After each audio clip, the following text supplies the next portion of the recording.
This report's conclusions would be met with skepticism by some, especially by those who in good faith have worked to raise legitimate questions around these issues. The challenge is this: what has allowed me to determine whether there has in fact been interference cannot be disclosed publicly. A public review of classified intelligence simply cannot be done. David Johnston, the special rapporteur, with his announcement around noon today that he is suggesting there not be no need for a public inquiry. Instead, there will be public hearings. Tom Mulcair. Tom, you've been talking about this, I guess, all day as well. Let me start off with the understatement of the day, which is the fact that David Johnston suggested there might be some skepticism once he released his report. So yeah, I think that Brian Callister deserves a big pat on the back for choosing the best possible clip to open up this conversation. I'm coming off the report, which of course I watched him deliver. I would say I've done half a dozen English and French radio and TV hits since this thing took place. And I have to tell you, across Canada, English and French, nobody's buying it. Like literally not one person that I've listened to is buying Johnston's story. It's not possible for him to say, look, I've seen the evidence. There's nothing wrong here. The government didn't stall. There's nothing that went wrong. How can he say that when there's been no contradictory proceedings, when there's been no ability to examine, to cross-examine, to question? How can he affirm that and hope that people will believe him? He's saying, no, I've looked at it. But he talked about himself a great deal that, how dare people question me and all that. I was one of the biggest supporters of David Johnston getting this role. And a lot of people pushed back. I said, no, it's not true. But then all of a sudden we learned that the Trudeau Foundation was going to be under the microscope, and he still wanted to make this report. And I was going, but doesn't he realize that it's a pretty obvious thing that if he's just coming off the Trudeau Foundation and the Trudeau Foundation has to be looked at, he can't be the person doing it. And yet he persisted. And that's where we are now. Honestly, Aaron and Natasha, I've rarely seen something like this. The Liberals probably figured they had this thing, and it was great. They knew it was going to be in the report. It's going over like a lead balloon, and the average Canadian, never mind pundits and observers and experts, the average Canadian is saying, hey, these are our elections. This is our democracy. I want to know what went on, and this is not going to allow me to get to the bottom of it.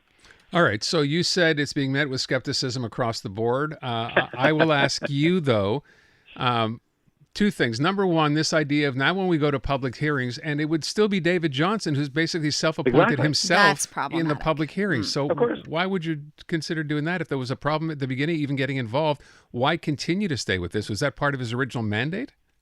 Yes, Trudeau had given him this double-barreled mandate, the better to stall. So he had to report back on the first part today. Give me your advice on whether or not I should hold a public inquiry. Now, everybody interpreted that to mean that David Johnston was deciding something. In fact, he has zero decision-making power. But Trudeau tied himself to this report, probably having a pretty good sense in advance the way the thing was going to go. Mm-hmm. And now that this thing is broken, I was watching Trudeau in the press conference. He was doing everything he can to suppress a smile, and he wasn't doing a great job of it. So, Pierre Poilievre having an absolute heyday with this, which is totally and completely predictable. But I'm wondering what you think this means in terms of the possibility of a fall election. I know that's something you thought was definitely coming down the pipeline. Do you still think that's the case, Tom? I still think that if Trudeau can get enough pieces of debris off his runway to take off, he'll go. He's got to consider the fact that there will be a new electoral map that will hurt him, and he's got 7 months basically to decide that. He's looking at the horizon and saying, okay, Poilievre's only getting stronger. His numbers are only getting better. I'm not going to give him the megaphone of the House of Commons to get back involved in this thing and ask me questions at question period. I'm just going to pull the plug. Trudeau's got a lot of moxie. He's got a lot of confidence in himself. He's pretty sure of himself. And he's convinced that Pierre Poilievre is the perfect foil for him, and he wants to take him on. He might be right in that. If you want to take your chances, I suppose. But right now, he's in a bad place, a bad position. I want to just ask you about Pierre Poilievre being in Quebec today. He's meeting with François Legault. Yes. He's also meeting with Éric Duhaime. What's the purpose of these meetings? Well, let's start about that first part, because everybody remembers Éric Duhaime as the head of the Conservative Party of Quebec from the last election. He did quite well compared to the history of that party here.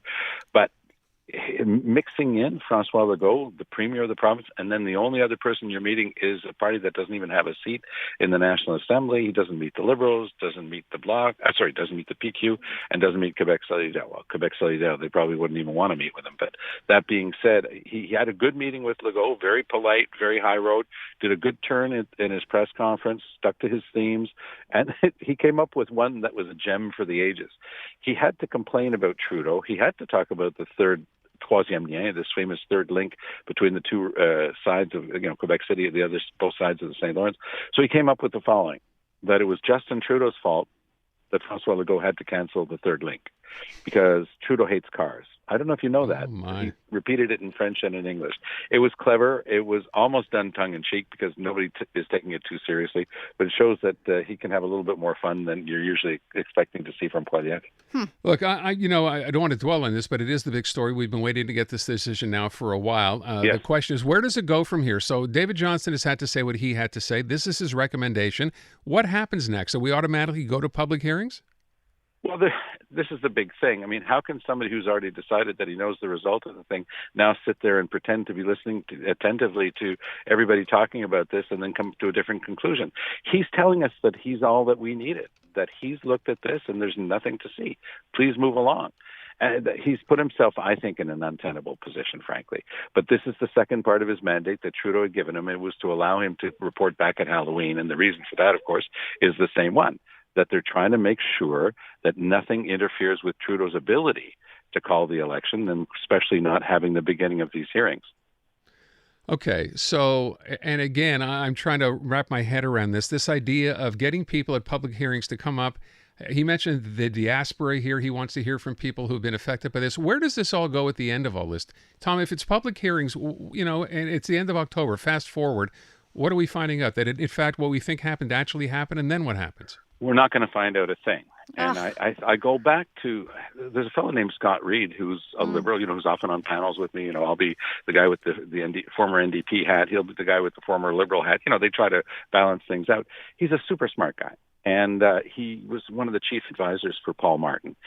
And he said something at the end of his intervention today that caught me off guard. He was on CTV, and he said, look, if the Liberals think that they've just pulled a really great coup here, they're going to think twice about it. This thing's going to it's going to be like water torture. It's going to be dripping on them constantly. It's not going to go away. It's not going to help them. And it's instead of getting rid of this thing by just saying, let's hold the public inquiry. Let's name a few people to hear the evidence, and what's secret we'll keep behind closed doors. Everybody would have gone along with that. But instead, they're trying to be too clever by half, shoveling the thing out, completely under the rug. Nobody is buying this. Nobody. Okay, so what does that mean for, again, it's kind of an unfair question to ask. Another exercise in futility. It is an exercise in futility at the end of the day. What does it mean? It's an absolute waste of everybody's time. What takes place from now on, if it's David Johnston doing it, and there's no ability to cross-examine or actually check the documents or try to find out whether it's true or not, absolute total waste of everybody's time and money, by the way. Wow. Yeah, people keep asking. We got a couple of texts saying, how much is this entire affair costing Canadians at the end of the day? Basically, it's going to cost a fortune if you have to rent halls and you've got to have staff and you have to. That's how these things work. Why does it continue? I mean, we had the hearings. That was an exercise in futility. Now we've had the special rapporteur. That's an exercise in futility. Now we're going to have the public, not a public inquiry, but more public hearings. Another exercise in futility. Where does this end? It ends the minute the Canadian public in the next survey says that the Conservatives are now 9 points ahead and everybody's fed up with this type of shenanigans from the Liberals and nobody's believing them anymore. The Liberals are brilliant at this sort of stuff, but this time they're being too clever by half. All right. We shall see what we shall see. Tom, thank you so much.